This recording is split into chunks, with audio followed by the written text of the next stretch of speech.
রাধে রাধে। নমস্কার বন্ধুরা, বৃন্দাবন ফ্যামিলি ব্লগের আরও একটি নতুন ভিডিওতে আপনাদের সকলকে স্বাগত জানাই। কেমন আছেন সবাই? আশা করি সবাই ভালো আছেন, সুস্থ আছেন। রাধারানীর কৃপায় আমরাও খুব ভালো আছি। তো আজ বুধবার আর এখন বাজে হচ্ছে সকাল প্রায় 11:30 মতো বাজে। তো সকালে আমার গোপীনাথের সেবা, পুজো, আরতি, সকালে গোপীনাথের বাল্যভোগ সব কিছু কমপ্লিট হয়ে গেছে। তো সকালে আমাদের সবার বাল্যভোগ প্রসাদ পাওয়া হয়ে গেছে। তো প্রসাদ পেয়ে আমি সব কিছু রান্নার গুছিয়ে নিয়ে, আজকে কিন্তু মা রান্না করছে।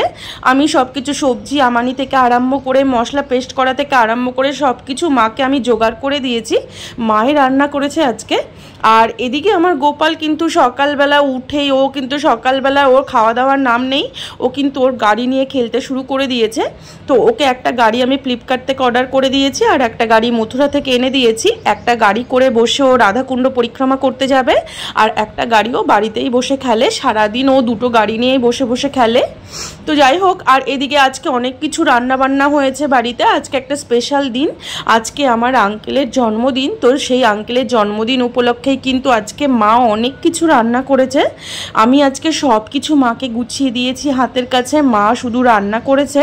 তো আজকে কি কি রান্না হয়েছে দেখো, পটল ভাজা, করলা ভাজা, বেগুন ভাজা, মুগের ডাল, আর বাড়িতেই দুধ এনে দুধটাকে লেবু দিয়ে ছানা ফাটিয়ে সেই ছানা দিয়ে আলু দিয়ে রসা, আর তার সাথে গোবিন্দভোগ চাল দিয়ে আলু পটলের একটা ঘন্ট, বেগুনি, সাথে ক্ষীর বানানো হয়েছে, লুচি আছে, গোলাপজাম আছে, স্যালাড আছে। তো অনেক কিছু রান্না হয়েছে। গোপীনাথের অনেক কিছু রান্না করে মা আজকে নিজের হাতে গোপীনাথের ভোগ লাগিয়েছে। তো দেখতেই পাচ্ছ, ভোগ দর্শন করে যেন মনটা পুরো শান্তি হয়ে গেল। আজকে মানে কি বলবো, এত সুন্দর রান্না হয়েছে। আজকে প্রসাদও আমরা প্রচুর পেয়েছি। তো দেখো, আমার মা ভোগ লাগিয়ে এখন 15 মিনিট পর যখন ভোগটা বের করতে যাবে, তার আগেই তো আমার গোপাল ঠাকুর ঘরে গিয়ে গোলাপজামের যে বাটিটা সেটাও কিন্তু অলরেডি তুলে নিয়ে বাইরে চলে এসেছে। বাইরে এসে ওর একটা গোলাপজাম খাওয়াও হয়ে গেল।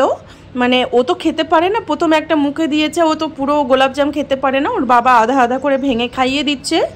মানে যখনই ভোগ লাগানো হবে, ভোগ লাগানোর সঙ্গে সঙ্গে ও বুঝতে পেরে যায় এখন হাততালি দিয়ে ভোগ বের করতে হবে। তো তার আগেই মানে মা ভোগ বের করতে যাবে, ঠাকুর ঘরটা খোলার সঙ্গে সঙ্গে আমার গোপাল কিন্তু অলরেডি ও ঠাকুরের ভোগের থেকে ওর যেটা ভালো লাগবে সেটা তুলে নিয়েও বাইরে চলে আসবে। তো যাই হোক, দুপুরে আজকে আমরা অনেক প্রসাদ পেয়েছি। তো প্রসাদ খুবই ভালো রান্না হয়েছিল, ভীষণ টেস্টি। গোপীনাথের ভোগ লাগানো হয়েছে, সেটা কি আর খারাপ হতে পারে? তো রান্নাগুলো ভীষণ ভালো হয়েছিল। তো দুপুরে প্রসাদ পাওয়ার পর একটু ঘুমিয়েছিলাম, কারণ বড়দিনের বেলা, অনেকটা দিন বড় এখন। তো ঘুমানোর পরে ঘুম থেকে উঠে এখন সন্ধে প্রায় 7:30টার মতো বাজে। তো মা এখন আরতি করছে গোপীনাথের। তো আরতি করে আমরা এখন বেরিয়ে পড়লাম রাধাকুণ্ড পরিক্রমা দিতে।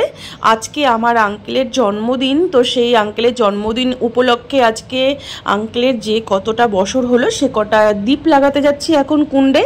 তো আমি আগেই মাটির দ্বীপ অর্ডার করে রেখেছিলাম। তো সেই মাটির দ্বীপ অর্ডার করে রেখেছিলাম, তো তারা বাড়িতে এসে মাটির দ্বীপগুলো দিয়ে গেছে। সেই দ্বীপগুলো জলে ধুয়ে নিয়ে উঠিয়ে নিয়ে একটু শুকিয়ে নিয়েছি। তারপরে এখন এই দ্বীপগুলোকে কুণ্ডে লাগানো হবে।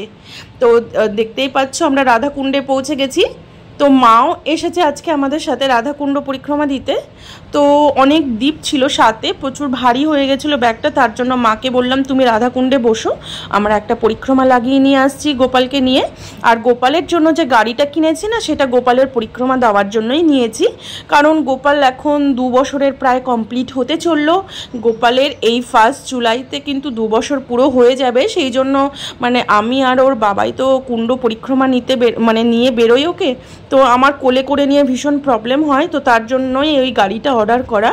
এই গাড়িতে বসিয়ে ওকে নিয়ে আমরা পরিক্রমা করতে পারবো।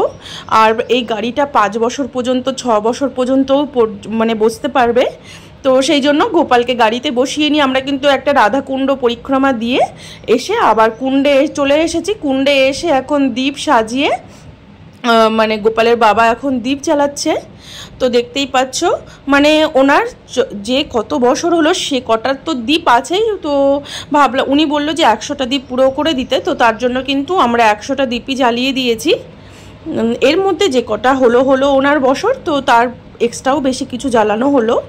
তো এখানে দ্বীপ জ্বালানো হচ্ছে। আর প্রদীপগুলো এত সুন্দর অর্ডার দিয়ে বানিয়েছি, তো এত বড় বড় হয়েছিল না প্রদীপগুলো, মানে কি বলবো।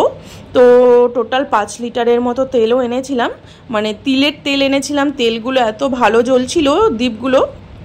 আর সলতে এখানে তো সবই কিনতে পাওয়া যায়, তুলোর সলতেও কিনেছি, তার সাথে দীপ, আর তার সাথে মানে এই বড় বড় 100টা প্রদীপ জ্বালাতে 5 লিটারের মতো তেল লেগেছে। বেশি দিলে বেশিও দেওয়া যেত, কিন্তু বেশি দরকার ছিল না, মানে 5 লিটার তেল দিয়ে এনাফ হয়ে গেছে। তো দেখতেই পাচ্ছ কত সুন্দর লাগছে। এখন প্রায় রাত্রে 9:30 মতো বাজে।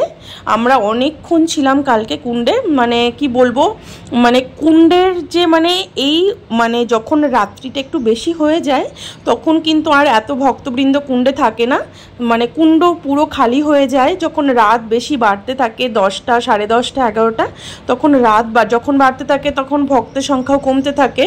সবাই তো সন্ধেবেলা সন্ধে দেখিয়ে সব বাড়ি চলে যায়। তো দেখতেই পাচ্ছ কুণ্ড পুরো খালি, আর এত অপূর্ব লাগছে রাধা কুণ্ড দর্শন করতে, মানে আর হালকা হালকা ঠান্ডা হাওয়া বইছে। তো এখন কিন্তু আমাদের রাধা কুণ্ডে গরম প্রায় অনেকটাই কমে গেছে, অনেকটা গরম কমে গেছে, ওয়েদার অনেকটা ঠান্ডা এখন। মানে কি বলবো, জ্যৈষ্ঠ মাসে যে এত ওয়েদার ঠান্ডা থাকবে ভাবতে পারিনি। তো যাই হোক, আমাদের প্রদীপ লাগানো হয়ে গেল। রাধাকুণ্ড থেকে সত্যি বলছি ছেড়ে বাড়ি যেতে ইচ্ছে করছে না, এত ভালো লাগছে এখানে বসে থাকতে, মনে হচ্ছে যেন সারা রাত্রি এখানে বসে থাকি। তো যাই হোক, আমাদের কুণ্ডে প্রদীপ দেওয়া কমপ্লিট হয়ে গেল। গোপালকে নিয়ে এসেছি সাথে, ও বসতে চাইছে না, ওর খিদে পেয়ে গেছে। গোপালকে না নিয়ে আসলে আরও মানে আরেকটু বেশিক্ষণ থাকতে পারতাম। তো যাই হোক, আজকের ভিডিওটা আমরা এখানেই শেষ করছি। আবার দেখা হবে তোমাদের সাথে পরের একটা নতুন ভিডিওতে। তো ভিডিওটি ভালো লেগে থাকলে তাহলে প্লিজ আমার চ্যানেলটি সাবস্ক্রাইব করে আমার পাশে থাকবেন, আর ভিডিওটি ভালো লাগলে অবশ্যই একটা লাইক করে দেবেন। সবাই ভালো থাকবেন, সুস্থ থাকবেন। রাধে রাধে।